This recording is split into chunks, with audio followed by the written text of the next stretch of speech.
Chers amis, bonjour, nous sommes le 18 septembre 2024.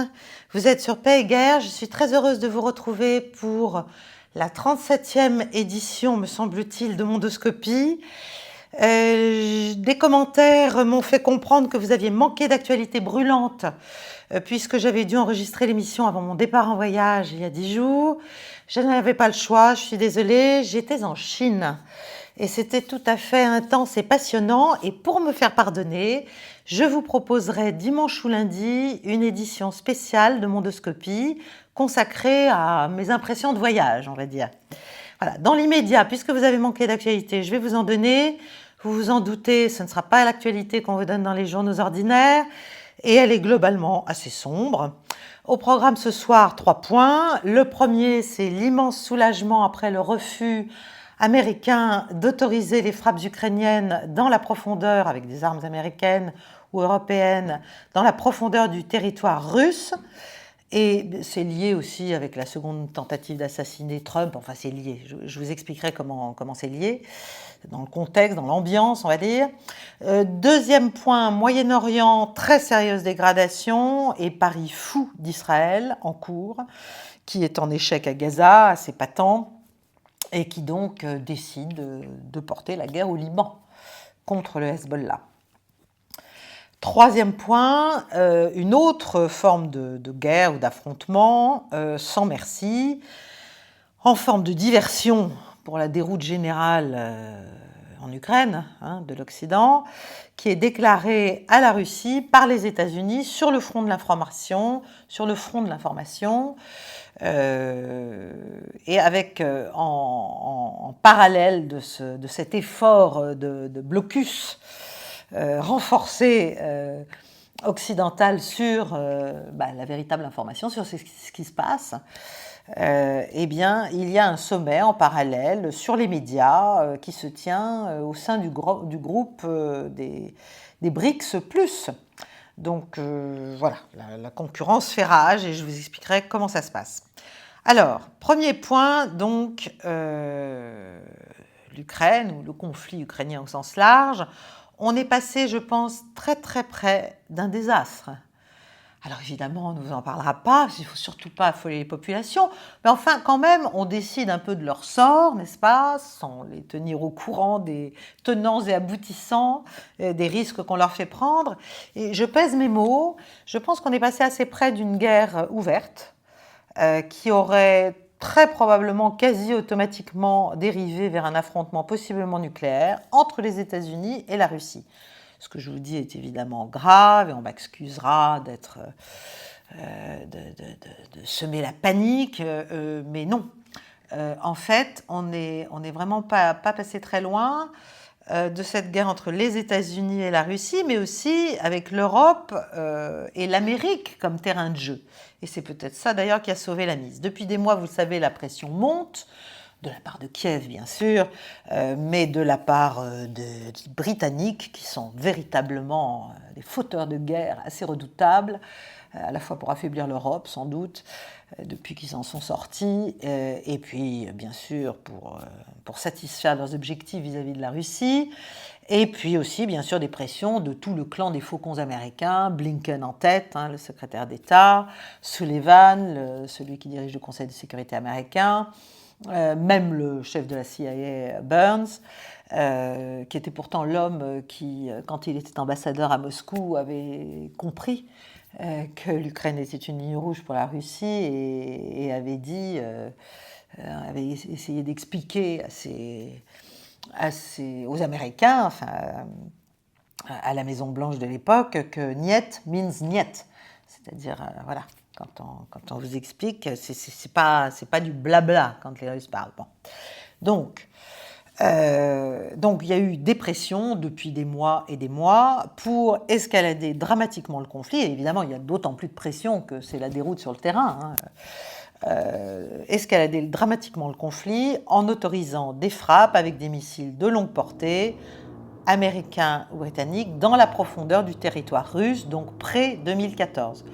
Je suis désolée, il y a du bruit, je n'arrive pas, il y a des travaux en dessous de chez moi. Voilà, c'est comme ça. j'espère que ça va s'arrêter vite. Alors, il y a donc cette pression, et cette pression, bien sûr, qui est augmentée par la déroute militaire sur le terrain, l'échec de la diversion de course, qu'on en a déjà parlé, l'augmentation du rythme de l'offensive russe dans le Donbass, ça va quasiment 2 fois plus vite, des frappes sur l'ensemble du territoire ukrainien, notamment sur tout ce qui constitue la logistique énergétique du pays lui-même, ce qui augure très mal de l'hiver. Ajoutez à ça le contexte de la campagne présidentielle américaine, donc il s'agit de ne pas paraître faible, naturellement, vis-à-vis de la Russie, et donc de faire de la surenchère. Surenchère des démocrates, surenchère naturellement de Kamala Harris, et tout ça, ça donne des ailes aux délirants de la Maison-Blanche, de la CIA, etc. Alors je fais une incise avant d'aller plus loin, parce que je trouve qu'il devient vraiment insupportable, en fait, de devoir subir jour après jour la bêtise crasse, la bêtise enquistée, l'ignorance, l'inconscience des va-t-en-guerre en charentaise qui peuplent nos plateaux et nos réseaux sociaux d'ailleurs, qui travaillent ou pas directement ou pas pour l'Ukraine, mais en tout cas qui ne travaillent pas pour l'intelligence des choses ni l'intelligence des situations, et qui nous rebattent les oreilles sans arrêt d'une victoire ukrainienne possible, évidemment, n'est-ce pas, dans ce conflit, et de l'évidente nécessité, en conséquence, non seulement de continuer à fournir de l'argent l'argamanu, dont on ne sait pas très bien où il va, mais il disparaît très largement en tout cas, mais des armements au régime de Kiev, qui n'a même plus aucune autorité légale, en passant, je le rappelle, et de l'autoriser à effectuer des attaques sur la Russie en profondeur, parce que ça n'aura même pas de conséquences pour notre sécurité. Il se trouve des gens pour expliquer que les Ukrainiens peuvent très bien activer, cibler, tirer avec des armes américaines sans avoir besoin, en fait, du feu vert concret, pratique, américain pour chaque frappe, pour chaque cible. Voilà, c'est un mensonge énorme, mais ça continue, on continue à le dire, on explique qu'on le sait, etc. Bon, ceux dont je parle se reconnaîtront, je pense, s'ils m'écoutent. Parallèlement, il y a une espèce de discours d'ambiance sur le thème, mais on n'en a pas fait assez pour l'Ukraine, trop peu, trop tard, jamais comme il faut, c'est de notre faute si les Ukrainiens n'y arrivent pas, bref, on doit continuer à les soutenir, etc.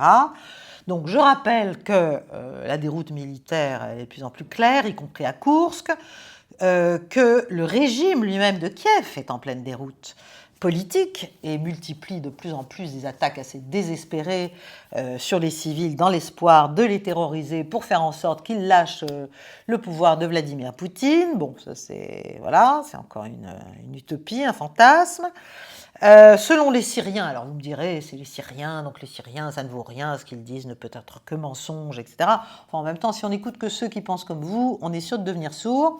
Donc les Syriens expliquent quand même que, notamment le renseignement militaire ukrainien, en tout cas l'armée ukrainienne et donc le régime de Kiev, recrute activement des terroristes islamistes en Syrie, dans la poche d'Idlib, qui est un nid, hein, un nid résiduel savamment entretenu par les uns et les autres, d'islamistes, d'Al-Nosra, de Tahrir al-Sham, enfin bon, de toutes les boutures, n'est-ce pas, d'Al-Qaïda finalement. Et donc que tout ça, ça recrute pour que tous ces gens-là viennent faire des actes terroristes en Russie ou contre la Russie ou participer à l'affrontement. Bon, tout ça, c'est bien. Et évidemment, à Washington, à Londres, à Paris, à Kiev, on refuse d'admettre que la Russie, en fait, ne pliera pas. Pourquoi ? Parce qu'elle n'a pas le choix. Parce qu'en fait, ce qu'on lui propose, c'est juste sa fin. Donc, comment voulez-vous qu'elle plie ? Surtout qu'elle est en position de force. Bon, c'est tellement évident. Le raisonnement qui est proposé à l'Ouest est tellement imbécile. Mais bon, malgré tout, ça se poursuit.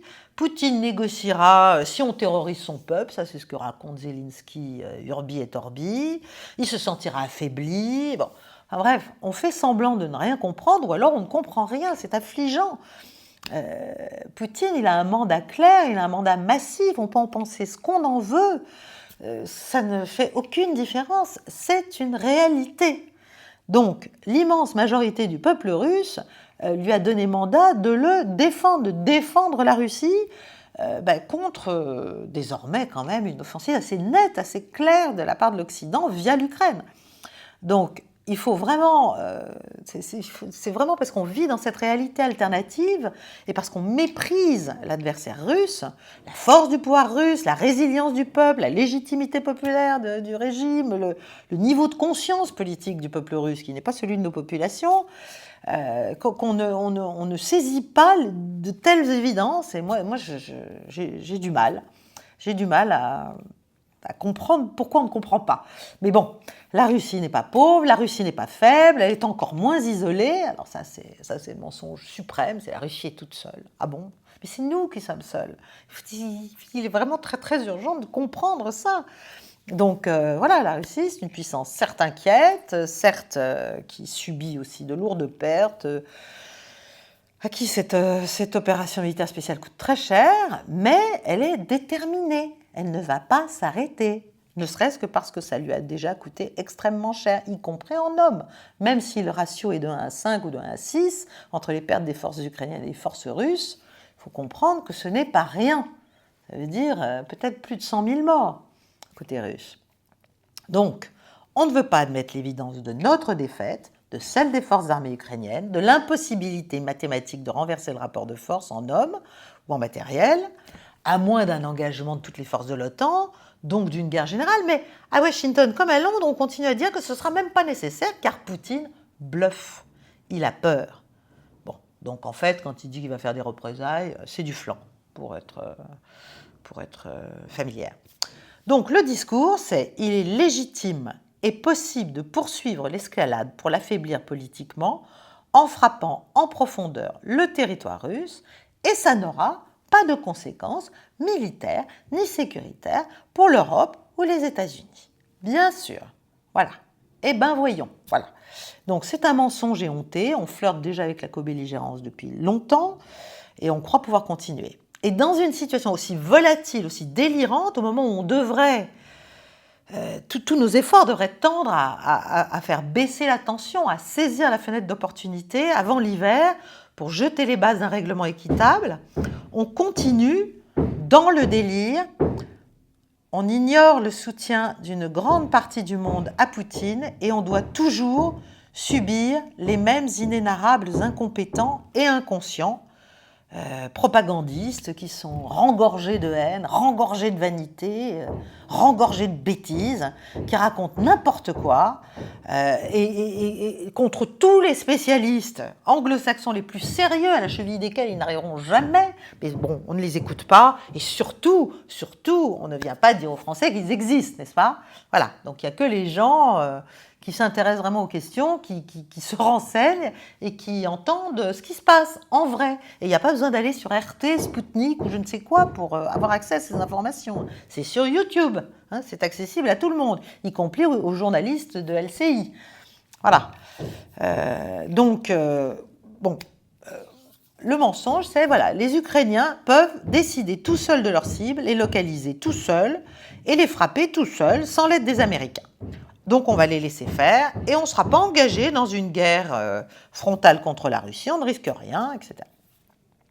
Donc voilà, je ne sais pas si tous ces gens se rendent compte de leur furie idéologique, des risques qu'ils font courir à leurs concitoyens et à l'humanité entière en général, aux populations européennes et américaines en particulier, sans parler, en ce qui nous concerne, des Français, n'est-ce pas? Donc, je rappelle que les ATACMS, comme les Storm Shadow, qui sont construits par MBDA, entre nous, ont besoin pour la localisation, le ciblage, le tir, des clés de codage qui sont strictement américaines s'agissant des ATACMS, et aussi de tous les systèmes de renseignement satellitaire et de GPS de l'OTAN et des États-Unis. Donc les Russes l'ont dit plusieurs fois, et la Poutine vient de le dire, de le redire très clairement, ils le savent puisqu'ils ont capturé un ATACMS intact et aussi un Storm Shadow intact. et qu'ils ont pu minutieusement étudier comment ça se passait, les conditions d'emploi, notamment au niveau des clés de cryptage, qui sont changées fréquemment, etc., etc. Donc, autoriser l'usage de ces armes, c'est pas juste dire aux Ukrainiens « faites ce que vous voulez, on ferme les yeux », c'est participer, sans équivoque, quand on est les États-Unis, à la guerre contre la Russie. Donc, il faut juste arrêter de croire qu'on joue aux billes en Ukraine, avec les crânes des Ukrainiens, naturellement. Alors, Dieu merci, tout ça, c'est pour en arriver enfin, cette digression, mais qui n'est pas vraiment une digression, qui est quand même... voilà, qui exprime non seulement mon indignation, enfin, c'est plus que de l'indignation, mais mon inquiétude. Mais bon, en l'espèce, aujourd'hui, enfin là, au moment où je vous parle, il y a manifestement encore au Pentagone et même à la CIA, même si ce n'est pas au niveau de Burns, quelques individus doués de raison qui ont retourné le sablier, voilà, tout simplement, et qui ont dit stop, voilà, on arrête les frais, on arrête pour l'instant, et on cesse nos enfantillages dangereux. Et pourquoi est-ce qu'ils ont fait ça ? Parce que manifestement, ça y est, c'est monté au cerveau. Il y a eu une série d'avertissements russes extrêmement explicites, sans équivoque possible, et très détaillés, qui leur ont été transmis publiquement et en off, enfin par des canaux secrets de communication. Et ça y est, ils se sont dit, oula, en fait, Poutine ne bluffe pas. Donc, d'abord, il y a eu les déclarations publiques de Poutine lui-même, où il a dit, en gros, la question n'est pas de permettre à l'Ukraine ou pas de tirer dans la profondeur, c'est de décider si l'OTAN est directement en guerre contre la Russie. Et si vous prenez cette décision, alors la Russie prendra des mesures appropriées face à ces nouvelles menaces. Donc, il a mis explicitement les États-Unis devant leurs responsabilités, y compris vis-à-vis de leur propre population. Donc, on arrête de jouer à se faire peur, de ne pas comprendre ce qu'on fait, si vous voulez. Voilà. Donc, ça, Poutine a été très clair. Si vous faites ça, si vous autorisez ça, ça veut dire que vous êtes en guerre contre nous. Voilà, l'Europe, l'OTAN et les États-Unis. Il a rappelé évidemment que les Ukrainiens ne pouvaient rien faire tout seuls, qu'ils ne pouvaient pas utiliser ces systèmes de haute précision tout seuls, sans les données de renseignement venant des satellites que l'Ukraine n'a pas. Je veux dire, donc il faut bien des satellites, elle ne les a pas. Hein. Et tout ça, ça ne peut se faire qu'avec du personnel de l'OTAN qui aide, qui forme, qui surtout appuie et voilà, aide de manière extrêmement concrète à l'usage de ces armements. Bon, Lavrov, ministre des Affaires étrangères, a dit la même chose aux ambassadeurs étrangers le même jour, il a répété la même chose. Il a dit, voilà, il est clair que ces systèmes ne peuvent pas être utilisés sans l'aide concrète des Américains. Peskov a dit, donc le porte-parole du Kremlin, lui, que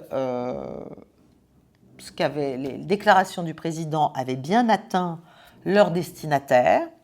Et je pense qu'il parlait aussi d'autres échanges, des échanges entre services notamment, et que donc, même si Biden continuait à dire qu'on pourrait éventuellement autoriser, donc ça c'était avant vendredi dernier, on pourrait éventuellement autoriser l'usage de ces armes, tout ça c'était de la chorégraphie politique, c'était pour continuer à amuser la galerie. Chaque jour qui passe rapproche de l'élection. Et donc, voilà, c'est un jour, entre guillemets, de gagné. Bon. Ensuite, il y a eu des déclarations de l'ambassadeur russe au Conseil de sécurité des Nations Unies en pleine session du Conseil de sécurité. Donc, lui, il a carrément dit, si les Américains autorisent cela, c'est une déclaration de guerre à la Russie. Et tout le monde l'a bien entendu. Voilà. Et enfin, l'ambassadeur de Russie à Washington a expliqué que les représailles ne toucheraient pas seulement l'Ukraine et l'OTAN et les pays de l'OTAN, mais aussi les États-Unis. Voilà. Et dernier point, pour en remettre une couche, et une couche, j'allais dire, plus profonde, c'est effectivement des échanges qui ont eu lieu entre services, probablement SVR et CIA, qui ont été extrêmement... Là, il y a eu des déclarations très, très explicites, concrètes et détaillées. Ils ont prévenu de ce qui serait fait si jamais Washington autorisait cet emploi de missiles longue portée. La réponse ne serait pas nucléaire, mais conventionnelle de niveau stratégique, avec des effets comparables à ceux d'une explosion nucléaire de niveau Hiroshima ou Nagasaki. Donc c'est des petites armes nucléaires, dites tactiques, mais enfin, c'est quand même autour de 25 kilotonnes. Hein, donc voilà. Et tout ça, ça serait fait avec des missiles avant-garde, des missiles hypersoniques, vous savez, hyper précis, inarrêtables, etc. Et en fait, là, les interlocuteurs russes des services ont dit qu'ils cibleraient non pas seulement Kiev, hein, évidemment, mais aussi Bruxelles, Berlin, Londres et certains sites aux États-Unis, ce qui évidemment là déclenche une guerre nucléaire en fait, parce que peut faire l'Amérique sinon riposter. Bon, donc on est tous morts. À la fin, on est tous morts. Donc voilà, donc tout ça, ça a fini par devenir assez concret pour que les responsables américains viennent dire et notamment Burns, notamment Lloyd Austin, le chef du Pentagone, viennent dire au président Biden no way, c'est pas possible, vous ne pouvez pas autoriser cet emploi parce que ça va partir en vrille. Donc, est-ce que ça veut dire que la Russie ferait cela? Probablement. Mais elle peut faire aussi d'autres choses. Elle peut faire notamment, et ça a été aussi, je crois, dit, elle peut détruire les systèmes satellitaires Starlink. Elle peut détruire certains éléments des systèmes ISR américains, c'est-à-dire Intelligence, Surveillance, Reconnaissance américains. Donc en fait, elle peut, j'allais dire, rendre aveugle les États-Unis sur une grande partie de ces éléments qui lui permettent de savoir ce qui se passe dans le monde entier. Donc, la Russie ne bluffe pas, la patience n'est pas de la faiblesse et elle a ses limites. Donc voilà, ça peut être aussi bien sûr des choses plus, j'allais dire, plus ordinaires, c'est-à-dire bombarder quelques ponts sur le Dniepr. Ça peut être, et ça d'ailleurs Poutine l'a annoncé, renforcer la mobilisation. Il a annoncé 180 000 hommes de plus, ce qui va porter les forces russes, je crois, à 1,5 million. Ça peut être menacé, ça aussi, la Russie commence à dire qu'elle y songe, menacer les approvisionnements en certains métaux critiques, notamment le nickel, dont se sert encore aujourd'hui l'Europe et dont se servent aussi les États-Unis. C'est faire des pressions sur le Kazakhstan qui lui fournit encore beaucoup d'uranium à l'Europe et aux Américains. Bref. Voilà, la Russie a un certain nombre d'éléments. Pour l'instant, elle ne les active pas. Mais voilà, si on continue à faire les imbéciles et à faire soi-disant cuire la grenouille, boil the frog, c'est-à-dire step by step, en essayant d'enfreindre petit à petit toutes les lignes de résistance, toute la patience, etc., en se disant tout ce qui est pris et c'est bon et on continue, et tant que Poutine ne réagit pas, on continue et on continue et on continue. On fait ça depuis 2 ans et demi, mais je pense que là on a compris. Donc que s'est-il passé après concrètement, après tous ces avertissements? Eh bien, le Premier ministre britannique qui allait arriver à Washington vendredi pour parler à Biden et pour lui présenter carrément une liste de cibles que la Grande-Bretagne et les États-Unis pourraient aider les Ukrainiens à atteindre, n'est-ce pas, avec leurs armes. Il s'est vu, il est tombé sur un os, puisque la veille, en fait, Biden a fait une déclaration claire disant que ce serait non, en fait. Voilà. Et d'ailleurs, John Kirby, le porte-parole de la Maison-Blanche, a dit derrière qu'on avait bien compris ce que le président Poutine avait dit. Voilà, ça a été backé, ça a été soutenu bien sûr par Lloyd Austin, qui était contre, qui l'a aussi dit clairement à Biden. En fait, les États-Unis, d'une certaine manière, ne sont pas en état de faire la guerre à la Russie, du fait de l'avantage qui est encore là, peut-être pas pour toujours, certainement pas pour toujours, mais qui est encore là, à l'heure où nous parlons, de l'avantage russe en matière d'armes hypersoniques. Et ça, c'est encore une fois, on l'a suscité, on l'a créé nous-mêmes lorsque les Américains se sont retirés, enfin l'Ouest l'a créé, lorsque les Américains se sont retirés du traité anti-balistique missile, ABM. Et que les Russes se sont dit, bon, ben, donc l'équilibre dissuasif est rompu, donc il faut qu'on trouve autre chose. Et c'est là qu'ils ont donné un coup d'accélérateur très fort aux armes hypersoniques. Bon, donc on est dans un... Donc que se passe-t-il aujourd'hui? Donc les Américains ont dit non. Évidemment, Blinken, Sullivan ont dû reculer, sont humiliés, Biden aussi d'ailleurs. Est-ce que ces faucons vont-ils vraiment abandonner? Est-ce qu'ils veulent que quelque chose arrive malgré tout, sans prendre conscience assez des risques, pour que la guerre puisse continuer, quel que soit le président élu, parce qu'il ne faut pas oublier que l'élection approche. Donc ils nagent en pleine auto-intoxication, ils ont complètement divorcé du réel, pourtant ils sont intelligents, ils sont formés, ils ont de l'expérience. Mais voilà, il n'y a plus de compréhension en fait de la gravité de la situation. Et je pense que c'est vraiment aussi le mépris de l'adversaire, le mépris très profond pour la Russie qui fait qu'on n'arrive pas à comprendre la réalité de son niveau de puissance actuelle en fait. Donc il faut quand même se méfier, en tout cas jusqu'à l'élection, jusqu'en novembre, parce qu'il y a quand même de furieux idéologues qui cherchent la parade là.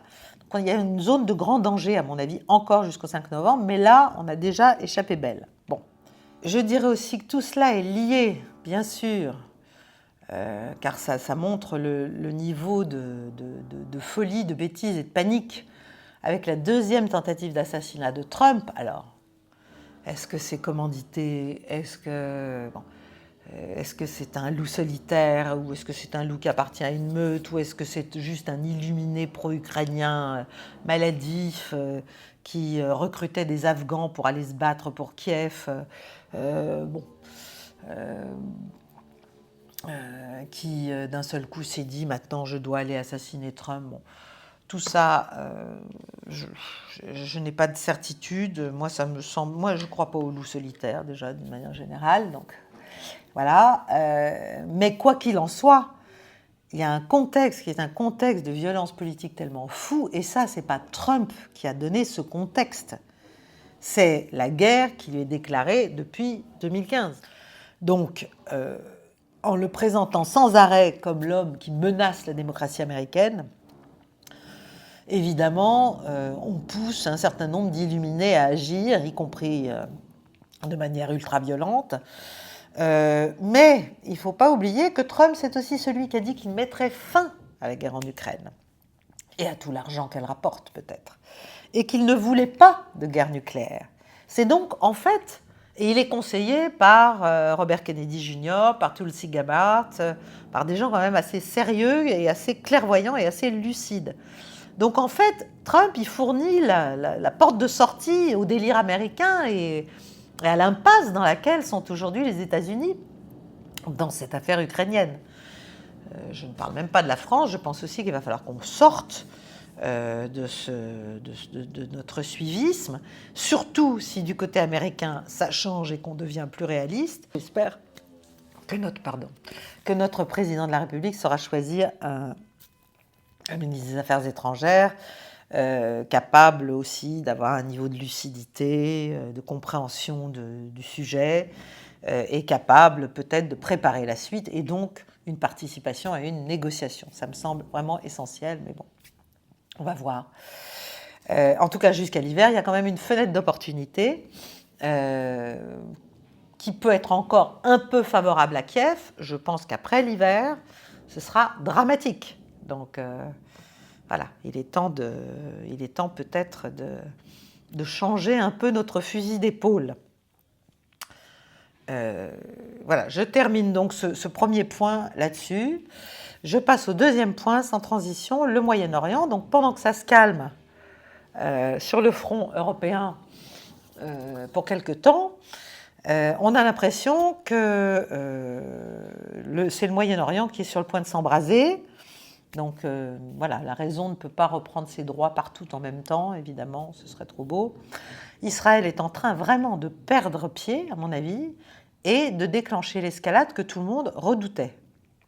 Et la grande question, c'est que pourtant, les États-Unis ont expliqué qu'ils ne le soutiendraient pas dans des actions offensives, notamment contre l'Iran. Alors là, pour l'instant, ce n'est pas directement l'Iran, c'est le Liban et le Hezbollah. Donc, Netanyahou a prévenu dimanche qu'il allait passer à l'action militaire au Liban pour permettre, n'est-ce pas, la réinstallation des populations israéliennes, environ 60 000 personnes, qui vivaient au nord d'Israël et qui ont été évacuées après le 7 octobre assez vite, en disant que c'est la seule solution, l'action militaire. Bon, donc ils ont mis à jour leur but de guerre pour y inclure la section « Retour en toute sécurité des habitants du nord du pays dans leur maison ». Bon, donc il y a aussi eu la publication d'un rapport militaire israélien qui préconise l'établissement d'une zone de sécurité du côté libanais de cette frontière. Le 15 septembre, des tracts ont été lancés à partir d'un drone israélien au sud Liban, au-dessus d'un village au sud Liban, pour demander à la population locale d'évacuer le secteur sans attendre. Il faut savoir qu'il y a quand même eu plus de 600 morts déjà dans les violences transfrontalières, principalement des combattants, mais aussi quand même près de 150 civils. Et du côté israélien, il y a eu, je crois, 25 morts.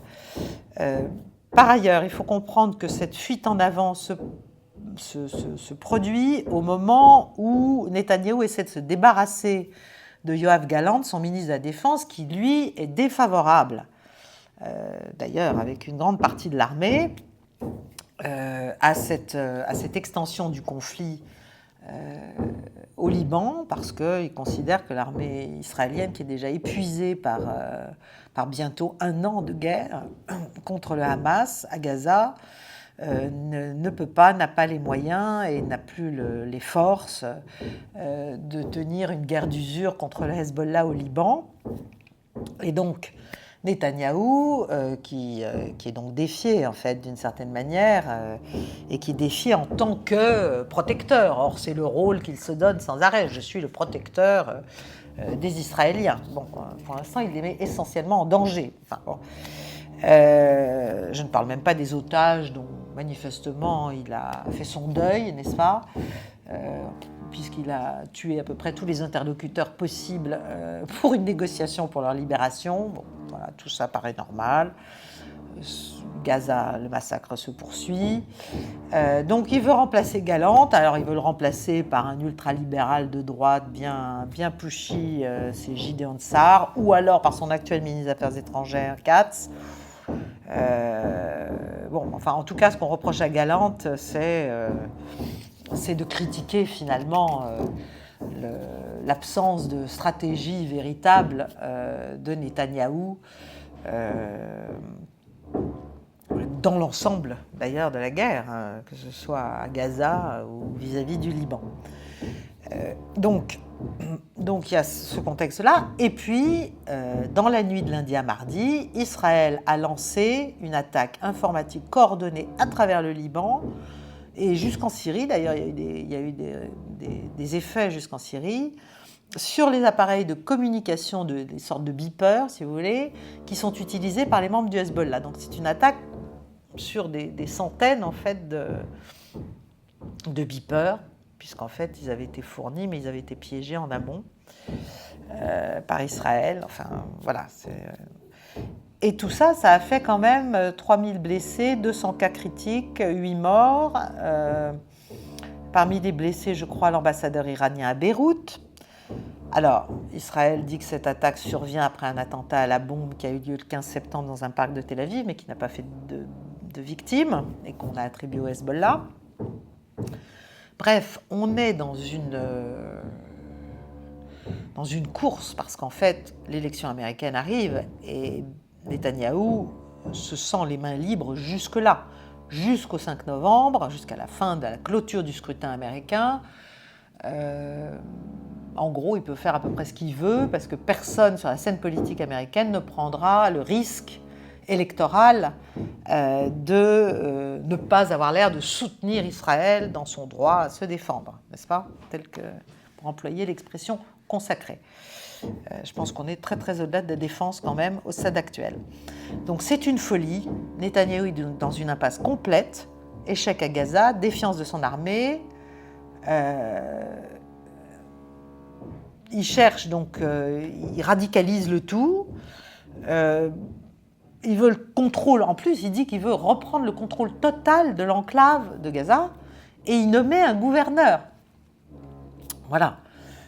En Cisjordanie, les attaques des milices sous le contrôle du ministre Smotrich contre les Palestiniens qui sont soutenus ou en tout cas tolérés par la police locale se poursuivent. Là aussi, il y a quand même pas mal de victimes. Smotrich d'ailleurs qui dit qu'il se considère lui-même comme le gouverneur de la Cisjordanie, voilà.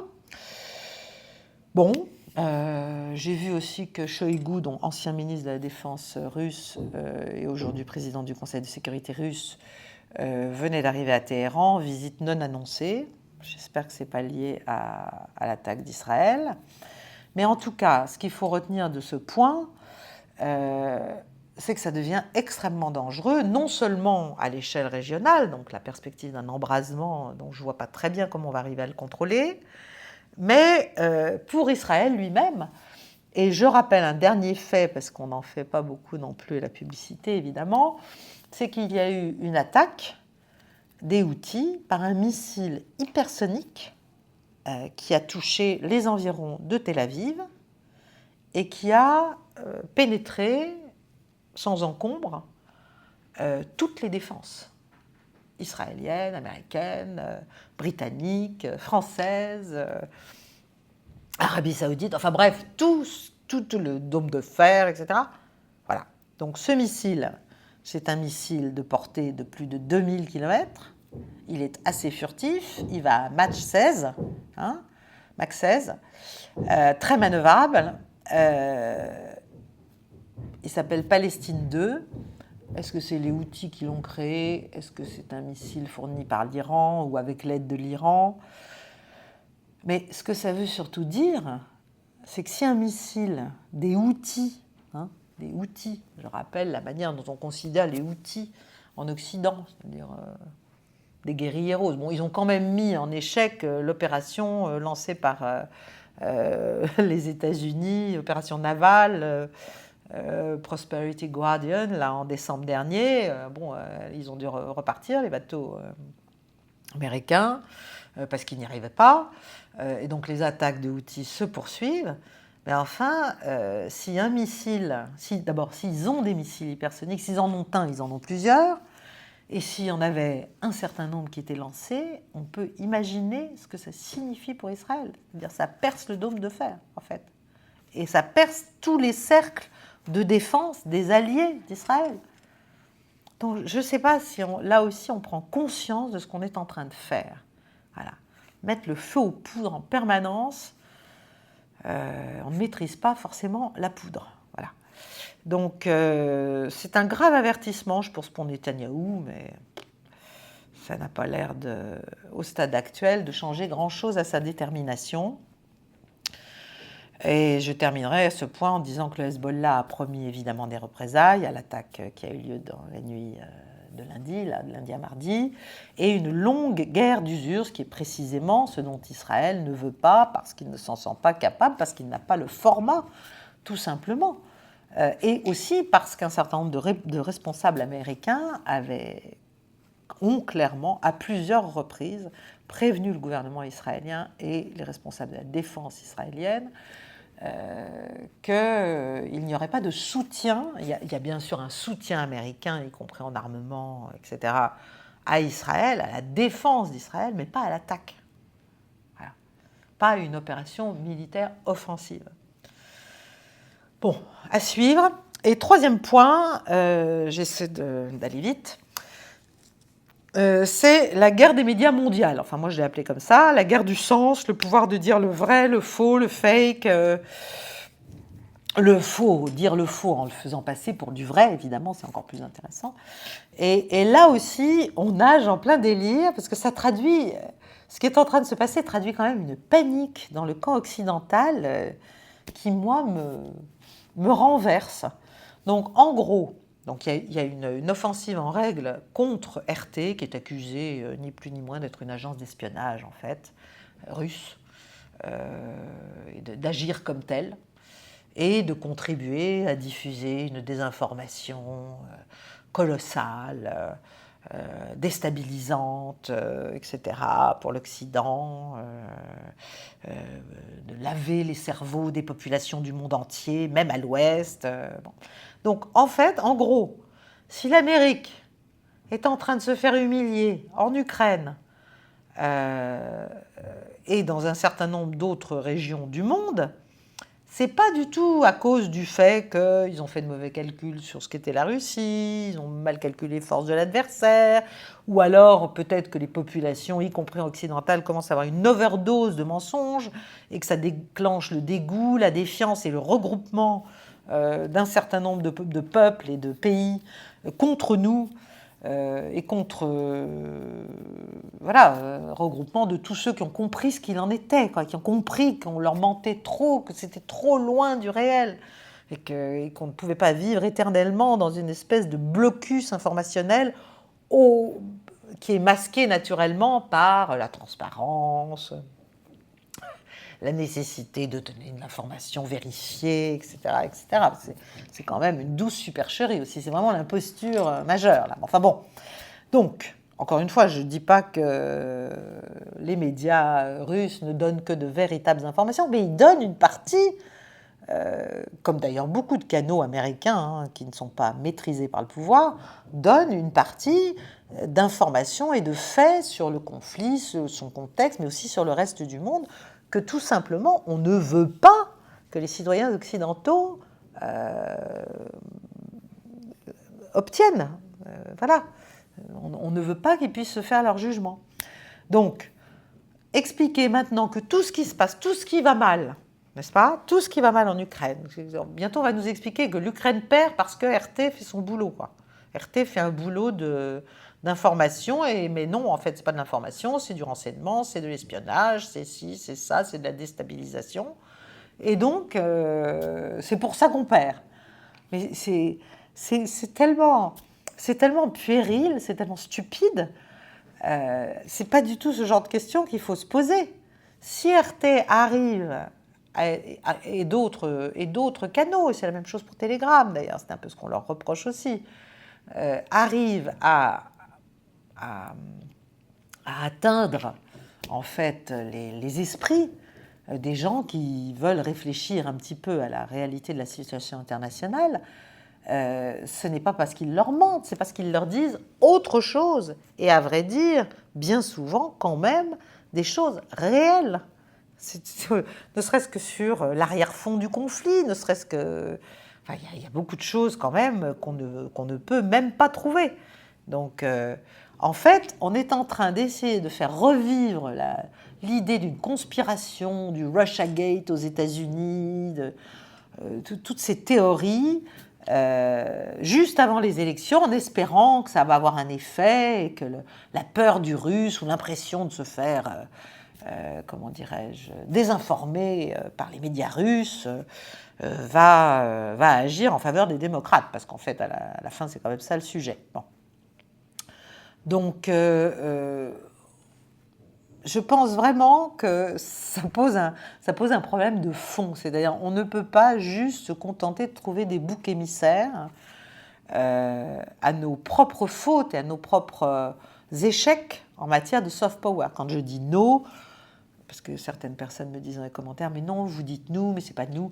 Quand je dis nous, je parle évidemment de l'Occident, je parle de l'Ouest, je ne parle pas des gens qui sont à l'Ouest, comme vous et moi, qui ont un niveau de conscience un peu plus élevé ou qui veulent s'informer, etc. Je dis d'une manière générale, les politiques menés par nos États qui malheureusement nous englobent dans leurs décisions.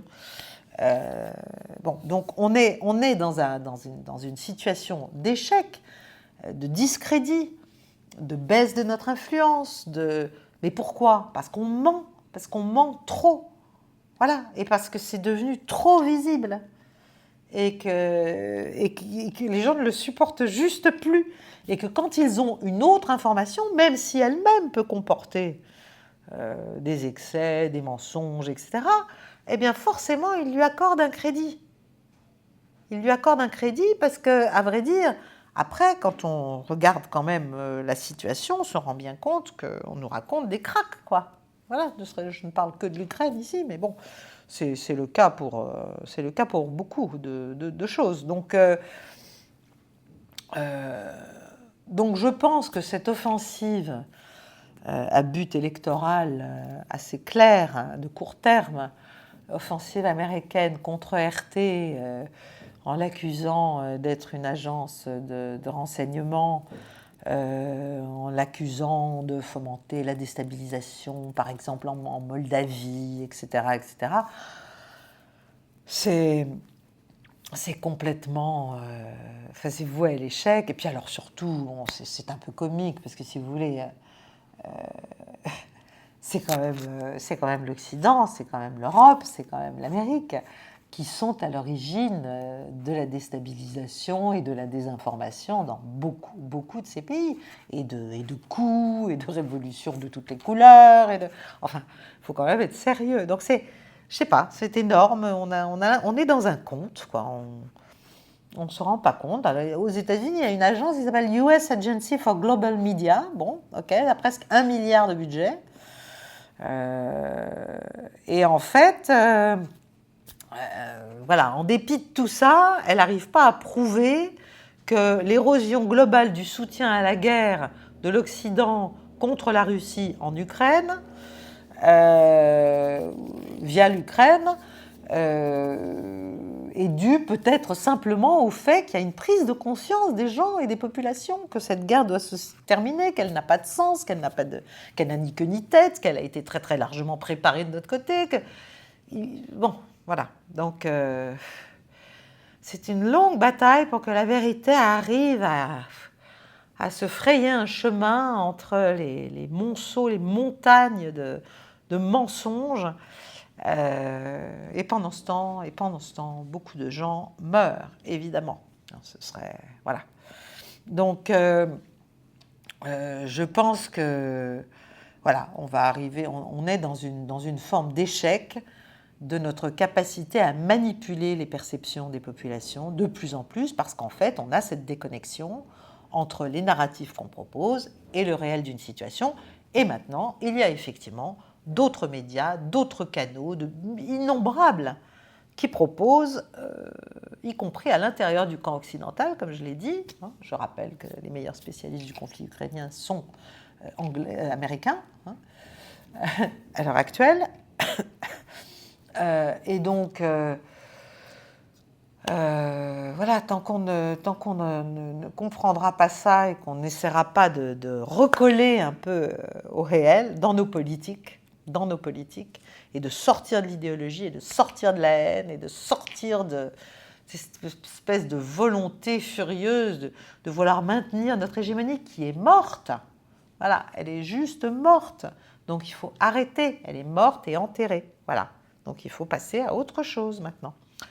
Donc, bon, je dis ça, mais... Et en tout cas, que se passe-t-il pendant que on fait tout ce ramdam à Washington contre RT, etc., juste pour embêter les Russes, bon. Eh bien, il y a un sommet des médias des pays des BRICS à Moscou du 13 au 17 septembre, dont la déclaration finale dit « Les médias des pays des BRICS sont convenus de créer un nouvel ordre mondial grâce à leurs seules ressources d'information, un ordre mondial multipolaire, juste, égalitaire, fondé sur le droit international et les principes d'égalité, de respect de la souveraineté, de non-ingérence dans les affaires intérieures des États et d'une sécurité indivisible. »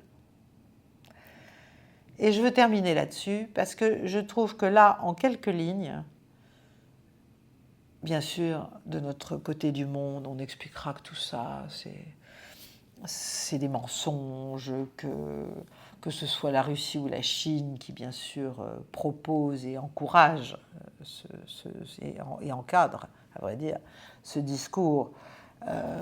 C'est du flanc, qu'en fait c'est une nouvelle domination, c'est un nouvel hégémonisme, etc. etc. On ferait bien de comprendre, en fait, que là-dedans, dans ces quelques lignes, vous avez tout ce que recherche une immense majorité des pays du monde. Donc, est-ce qu'on ne peut pas, du côté occidental, réfléchir à leur proposer une nouvelle forme de relation qui ne soit pas une relation de pure domination, de pur contrôle, de pure pression, où ils ne trouvent évidemment pas et plus leur compte, pour essayer de retrouver un peu notre crédit, parce que sinon, on est en très très très mauvaise posture et ça augure extrêmement mal des prochaines années, avec toutes les conséquences économiques, géoéconomiques, stratégiques, militaires, sécuritaires, et je ne parle même pas des questions de société, enfin, voilà, d'idées, de perception, de conception du monde que cela va avoir. Donc, voilà, c'est un souhait. Je pense que cette petite déclaration finale, à ces quelques lignes, on a tout. On a tout là-dedans. Multipolarité, justice, égalité, droit international, respect de la souveraineté, non-ingérence dans les affaires intérieures des États et sécurité indivisible. Vous savez ce que ça veut dire, je l'ai déjà expliqué à plusieurs reprises. Sécurité indivisible, ça veut dire qu'on n'augmente pas sa sécurité aux dépens des autres. Voilà. Donc ça veut dire en fait qu'on trouve des équilibres sécuritaires qui font que chacun ne se sent pas directement menacé d'une manière importante par les autres. Voilà. Il faudrait déjà appliquer cela à l'Europe, à l'OTAN, à l'Ukraine. Bon. Et ça devrait être les bases d'une négociation sur une sortie de crise, une sortie de ce conflit terrifiant. Voilà, écoutez, je vais vous... Tout ça, c'est les variations sur un même thème, hein, parce qu'en fait, ce discours, que ce soit les Russes, les Chinois, les Indiens, les Sud-Africains, les Brésiliens, bon, et je ne parle pas des nouveaux membres des BRICS, dits des BRICS+, qui forment avec les 5 autres les BRICS+, tous ces gens-là professent cela et le déclinent dans tous les domaines. C'est-à-dire, si vous regardez tous les sommets de ces pays sur tous les sujets, il y a toujours à la fin quelque chose de cet ordre-là, avec ces principes-là. Donc c'est quand même, il faut en tenir compte. On ne peut pas juste faire comme si c'était de la poudre aux yeux. Ce n'est pas de la poudre aux yeux. Ce sont des préoccupations de fond. Et c'est à mon avis là-dessus que va se structurer le nouvel ordre international. Et si on ne le comprend pas, on n'en fera pas partie. Voilà, on sera dans la partie chaotique, qui laissera les autres largement indifférents. Donc, je vous remercie de votre attention. Je vous engage à liker, à partager, à vous inscrire à la chaîne. Donc, voilà, après avoir vu cette vidéo, à nous soutenir sur Tipeee, largement, hein, et à rejoindre le clan des mordus de la géopolitique du réel, c'est-à-dire, pour ça, il faut adhérer au cercle Paix et Guerre, et notamment en tant que fan. Voilà. Bon, la méthode, c'est toujours la même. C'est en description de la vidéo, c'est tout simple. Vous avez des petits onglets, rejoindre, enfin voilà, ça vous est dit de manière très claire. Alors, les clés du monde, cette semaine, justement, pour les membres du cercle qui sont fans, aborderont la nouvelle architecture de sécurité eurasiatique qui est en cours de formation et le défi qu'elle constitue à la vision occidentale du monde. Donc c'est un peu le prolongement de ma conclusion, si vous voulez. Je vous annonce aussi pour jeudi 23, 24, 25, 26, si tout va bien, le premier entretien géopolitiquement incorrect sur Paix et Guerre. Et j'aurai le plaisir de recevoir Alain Juillet, que sans doute beaucoup d'entre vous connaissent et que je vous présenterai à ce moment-là, pour un entretien en toute liberté, de pensée, de ton. Nous irons ensemble aux sources de l'impuissance diplomatique française, en analysant ensemble les obstacles intellectuels, politiques, concrets, institutionnels, mentaux, qui empêchent nos dirigeants de pouvoir orienter et même de définir simplement notre politique étrangère en fonction de nos intérêts nationaux. Et enfin, enfin rien, voilà, enfin rien. Si, enfin, enfin il va y avoir l'édition spéciale de Mondoscopie consacrée aux enseignements que j'ai pu retirer de ce petit périple en Chine qui m'a beaucoup plu, je dois dire, et beaucoup intéressé, et qui a aussi renversé certaines de mes visions un peu obsolètes, manifestement. Voilà, je vous souhaite une très belle soirée et je vous remercie de votre attention. Au revoir.